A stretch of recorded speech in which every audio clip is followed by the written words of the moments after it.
ओम शांति 6-3-2024 प्रातः मुरली ओम शांति बाप दादा मधुबन।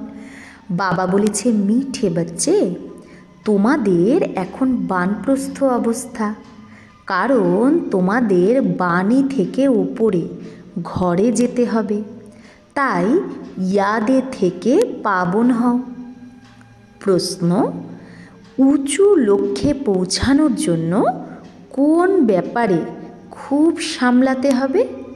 তো উঁচু মঞ্জিলে পৌঁছানোর জন্য কোন কথা খুব সম্ভাল করনি है, খুব সামলাতে হবে কোন বিষয়ে? উত্তর, आँखों की संभाल करो, এই চোখটাকে সামলাও, এটাই খুব ধোকাবাজ। ক্রিমিনাল চোখ খুব লোকসান করে, তাই যত পারো নিজেকে আত্মা ভেবে বাবাকে ইয়াদ করো। ভাই ভাইয়ের দৃষ্টির অভ্যাস করো। ভোরবেলা উঠে একান্তে বসে নিজের সাথে কথা বলো। ভগবানের হুকুম হলো মিঠে বাচ্চে কাম মহাশত্রুর থেকে সাবধান থাকো। তো আমাদের কি করতে হবে? ভোরবেলা উঠে একান্তে নিজের সাথে কথা বলতে হবে। আর ক্রিমিনাল আঁখ খুব লোকসান করে, তাই এই চোখকে খুব সামলাতে হবে। কি করে? ভাই ভাইয়ের দৃষ্টি পাক্কা করতে হবে। ওম শান্তি। মিষ্টি মিষ্টি রুহানি বাচ্চাদের এইটা বাবা বুঝিয়েছে, क्योंकि यह समझने वाले ही आ सकते हैं। তো মিষ্টি মিষ্টি রুহানি বাচ্চাদের বাবা বুঝিয়েছে জন্যই তো মিষ্টি মিষ্টি বাচ্চারা এখানে আসছে, কারণ যারা বুঝবে তারাই তো এই পড়া পড়বে। এখানে কোনো মানুষ পড়ায় না, এখানে তো ভগবান পড়ায়। ভগবানেরই পরিচয় চাই। নাম কত বড় তার, ভগবান।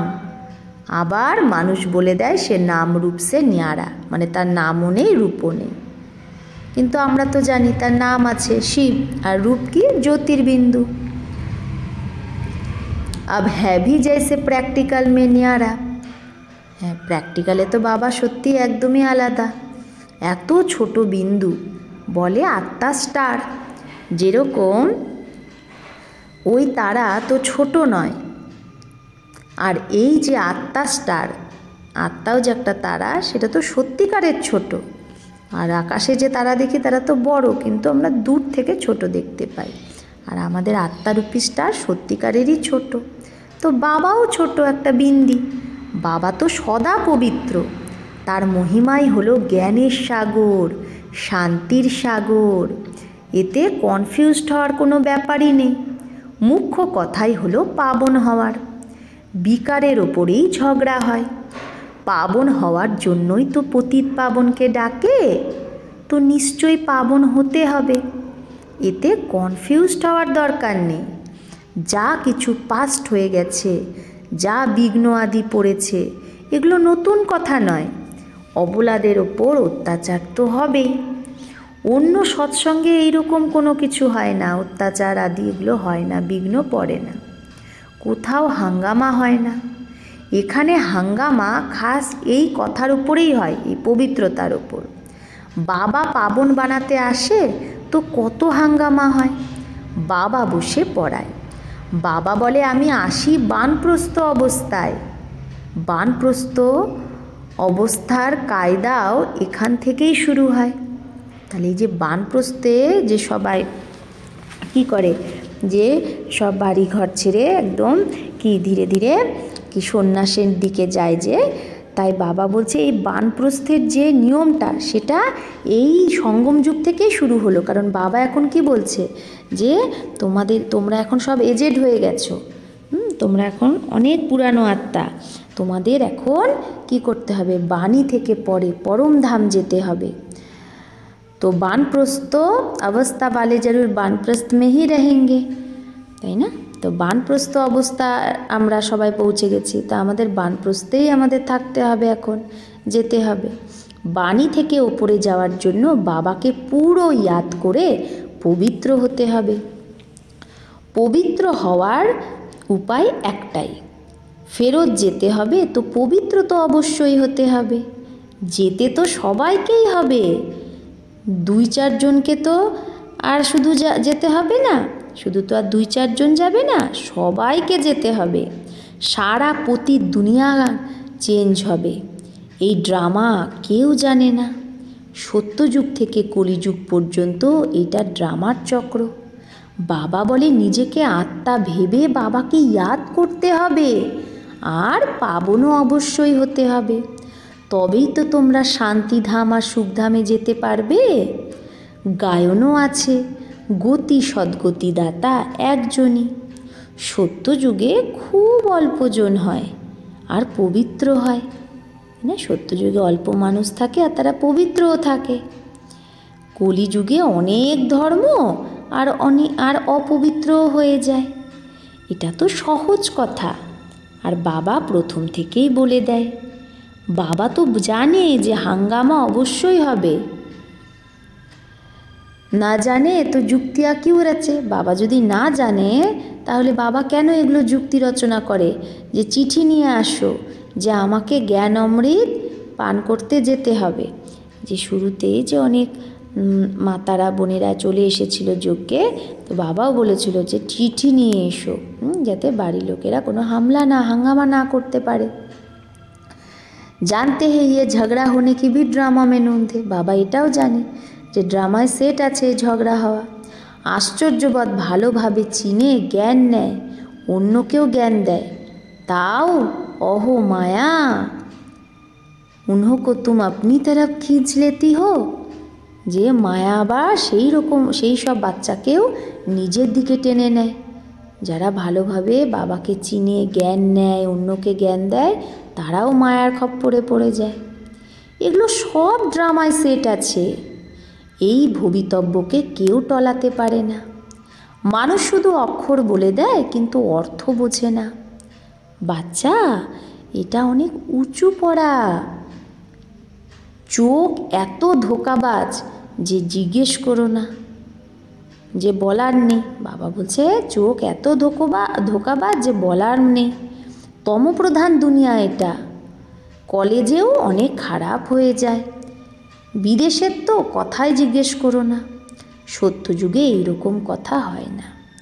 মানুষ তো বলে দেয় সত্যযুগে লাখ লাখ বছর হয়ে গেছে। বাবা বলে কালকেই তো তোমাকে আমি রাজ্যভাগ্য দিয়ে গেছিলাম, সব কিছু তুমি হারিয়ে দিয়েছ।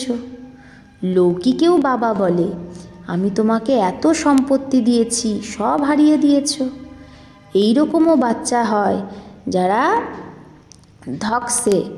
এক ধকে সারা মিল্কিয়াত সম্পত্তিকে উড়িয়ে দেয়। বেহদের বাবাও বলে আমি তোমাকে কত ধন দিয়ে গেছি, কত তোমাকে যোগ্য বিশ্বের মালিক বানিয়েছিলাম, এখন ড্রামা অনুসারে তোমাদের কি হাল হয়ে গেছে। তোমরা সে আমারই বাচ্চা না, কত তোমরা সে ধনবান ছিলে। এটা হলো বেহদের কথা, যেটা তোমরা বোঝাও।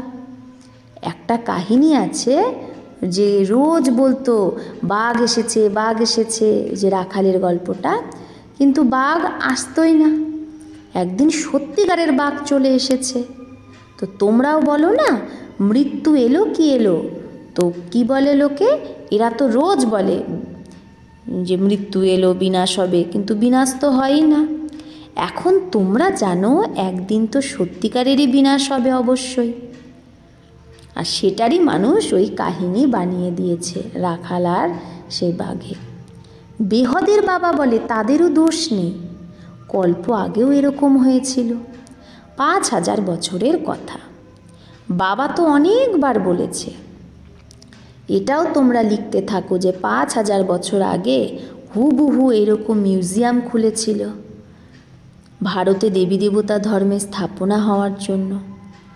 একদম ক্লিয়ার লেখো তো এসে বুঝবে। বাবা এসেছে। বাবার বর্ষা হলোই স্বর্গের বাদশাহী। ভারত স্বর্গ ছিল। প্রথমে নতুন দুনিয়ায় নতুন ভারত হেভেন ছিল। হেভেন সোহেল। এটা অনেক বড় বেহদের ড্রামা। এতে সব পাঠধারী আছে। 84 জন্মের পাঠ বাজিয়ে এখন সবাইকে ফেরত যেতে হবে। প্রথমে আমরা মালিক ছিলাম, তারপরে কাঙ্গাল হয়ে গেছি। এখন আবার বাবার মতে চলে মালিক হই। তোমরা জানো আমরা শ্রীমতে কল্পে কল্পে ভারতকে স্বর্গ বানাই। পাবনও অবশ্যই হতে হবে। পাবন হওয়ার কারণেই তো অত্যাচার হয়। বাবা বাচ্চাদের বোঝায় তো অনেক, আবার যেই বাইরে যায় তো বেসমাজ হয়ে যায়। आश्चर्यवत सुनंती कथंती ज्ञान देवंती अहो ममो माया वैसे का वैसा बन जाते हैं और ही बदतर। যে খুব ভালো করে শোনে, বলে, জ্ঞান দেয়, কিন্তু অহো মমো মায়া আবার যেই রকম যেইকে সেই হয়ে যায়, আরোই খারাপ হয়ে যায়। কাম বিকারে ফাঁসলেই একদম পড়ে যায়। শিব বাবাই ভারতকে শিবালয় বানায়, তো বাচ্চাদেরও পুরুষার্থ করা উচিত। এই বেহদের বাবা তো খুব মিঠা বাবা, যদি সবাই জেনে যায় বাবাকে তো ঢেরকে ঢের আ যায়, অনেকে আসবে, পড়া চলতে পারবে না, তাই না? এত মানুষ যদি চলে আসে বাবাকে চিনে, তাহলে তো এ পড়াটা পড়ানো যাবে না, তাই না? এত মানুষের ভিড়ে পড়া হয়, পড়াতে তো একান্ত চাই। ভোরবেলা কত শান্তি থাকে, আমরা নিজেকে আত্মা ভেবে বাবাকে ইয়াদ করি। ইয়াদ ছাড়া বিকর্ম কি করে বিনাশ হবে? এই নেশায় আমাদের লেগে আছে। এখন পতিত কাঙ্গাল হয়ে গেছি, তারপরে পাবন সিরতাজ কি করে হব? বাবা তো খুব সহজ বলে, হাঙ্গামা তো হবে, ভয় পাওয়ার কোনো ব্যাপার নেই। বাবা তো একদম সাধারণ, ড্রেস আদি সে একই, কিচ্ছু পার্থক্য নেই। সন্ন্যাসীরা তো তাও ঘর বাড়ি ছেড়ে গেরুয়া কফনি পরে নেয়, আর ইনকি তো ওহি পারভাইসে। ব্রহ্মা বাবার তো সে একই রকম, আগেও যেরকম ছিল, হ্যাঁ, এরকম না যে ড্রেস চেঞ্জ করেছে, শুধু শিব বাবা তার মধ্যে প্রবেশ করেছে, ব্যাস, আর কোনো পার্থক্য নেই। যেরকম বাবা বাচ্চাদের খুব ভালোবেসে সামলায়, পালন পোষণ করে, সেরকম ব্রহ্মা বাবাও করে। কোনো অহংকারের ব্যাপারই নেই, একদম সাধারণ চলে। বাকি থাকার জন্য তো মাকান বানাতেই হয়, সেটাও সাধারণ। তোমাদের তো বেহদের বাবা পড়ায়, বাবা তো চুম্বক, কম ব্যাপার কি? বাচ্চারা পবিত্র হয় তো খুব সুখ পায়, আর মানুষ তো বলে দেয় কোনো শক্তি আছে, কিন্তু শক্তি কাকে বলা হয় সেটা বোঝে না। সর্বশক্তিমান হলো বাবা, সে সবাইকে এইরকম বানায়, কিন্তু সবাই একই রকম তো হতে পারে না। তাহলে ফিচার্সও তো সবার একই রকম হবে, সবারই তো একই রকম চালচলন হবে, পদও তাহলে এক হয়ে যাবে। এটা তো ড্রামা বানানো আছে। 84 জন্মে তোমরা 84 সেই মানে কল্প আগেও যেরকম পেয়েছিলে সেরকমই 84 ফিচার্স পাও, কল্প আগের মতো সেই ফিচার্সই আবার পাবে, এতে একটুও পার্থক্য হয় না। কত বোঝার আর ধারণ করার ব্যাপার এগুলো। বিনাশ তো অবশ্যই হবে, বিশ্বে শান্তি এখন তো হতে পারে না, আপোষে লড়াই করতে থাকে, মৃত্যু তো মাথার উপর দাঁড়িয়ে আছে। ড্রামা অনুসারে এক আদি সনাতন দেবী দেবতা ধর্মের স্থাপনা, আর বাকি ধর্মের বিনাশ হবে। অ্যাটমিক বোমও বানাতে থাকে, ন্যাচারাল ক্যালামিটিসও হবে, বড় বড় পাথর পড়বে যাতে সব মকান আদি একদম ভেঙে চুরে শেষ হয়ে যাবে। যতই মজবুত মকান বানাক, ফাউন্ডেশন পাক্কা বানাক, কিন্তু কিচ্ছু থাকবে না। মানুষ ভাবে এমন বাড়ি বানাবো যাতে ভূমিকম্পেও না পড়ে যায়, ভেঙে যায়, কিন্তু বলে না যতই করো 100 তলা বানাও, কিন্তু বিনাশ তো অবশ্যই হবে, কিচ্ছু থাকবে না এগুলো। তোমরা বাচ্চারা এখানে আসোই স্বর্গের বর্ষা নিতে, বিদেশে দেখো কি লেগে গেছে, হ্যাঁ, মানে বাবা বলছে বিদেশে দেখো কত একদম মায়ার ভাবকা, একে রাবণের পাম্প বলা হয়। মায়া বলে আমিও কম না, সত্যযুগে তো তোমরা হিরে জহরতের মহলে থাকবে, সোনার সব জিনিস হবে। সেখানে তো दूसरा तीसरा मारा मंजिल बनाने की ज़रूरत ही नहीं है, 2 तला 3 तला বানানোর দরকারই নেই। জমিন पर भी खर्चा नहीं लगता, ওখানে যে জায়গা জমিতেও খরচা লাগে না, সব কিছু মজুদ থাকে। তো বাচ্চাদের খুব পুরুষার্থ করা উচিত, সবাইকে বাবার পরিচয় দেওয়া উচিত। ভালো ভালো পান্ডা হয়ে বাচ্চারা আসে রিফ্রেশ হওয়ার জন্য। কোথায় আসে? মধুবনে। এটাও ড্রামায় সেট আছে, আবার আসবে। এত সব আসে, পাতা নাহি ইন সবকো ফির দেখুঙ্গা বা নেহি। তো বাবা বলে এত সব বাচ্চা আসে মধুবনে, জানি না আবার এদেরকে দেখতে পাবো কি পাবো না, মানে এতজন জ্ঞানে টিকে থাকবে কি থাকবে না। এসেছে তো ঢেরকে ঢের, তারপরে আবার আশ্চর্যবাদ ভাগন্তীও হয়ে যায়। লেখে বাবা আমি আবার পড়ে গেছি নিচে। আরে তুমি যে কামাই করেছো সেটা চট করে দিয়েছো, মানে শেষ করে দিয়েছো, তাহলে এত উঁচু চড়তেও পারবে না। এটা হলো বড় থেকে বড় অবজ্ঞা। মানুষ তো অর্ডিন্যান্স বের করে, অমুক টাইমে কেউ বাইরে যেন না বেরোয়, না হলে শ্যুট করে দেবে, গুলি করে দেবে। বাবাও বলে বিকারে যদি যাও তাহলে শ্যুট হয়ে যাবে, একদম গুলিবিদ্ধ হয়ে যাবে। ভগবানের হুকুম না, খবরদার থাকো, সাবধান। আজকাল গ্যাস আদির এই রকম জিনিস বেরিয়েছে যে মানুষ বসে বসে ঝট করে খালাস হয়ে যায়। এগুলো সব ড্রামায় সেট আছে, কারণ লাস্টে হসপিটাল আদি কিচ্ছু থাকবে না, ঝট করে আত্মা এক শরীর ছেড়ে আর এক শরীর নেয়। দুঃখ ক্লেশ আদি সব ছুটে যায়, ছুটে যাবে। সেখানে ক্লেশ আদি কিচ্ছু থাকে না সত্যযুগে, আত্মা স্বতন্ত্র থাকে। যেই সময় আয়ু পুরো সম্পূর্ণ হয়ে যায় তো শরীর ছেড়ে দেয় সত্যযুগে, সেখানে কাল হয় না। রাবণই নেই তো কাল কোথা থেকে আসবে? তো ইয়ে রাবণ কে দূত হে, ভগবান কে নেই। তাই বাবা বলছে কাল তো রাবণের দূত, ভগবানের না।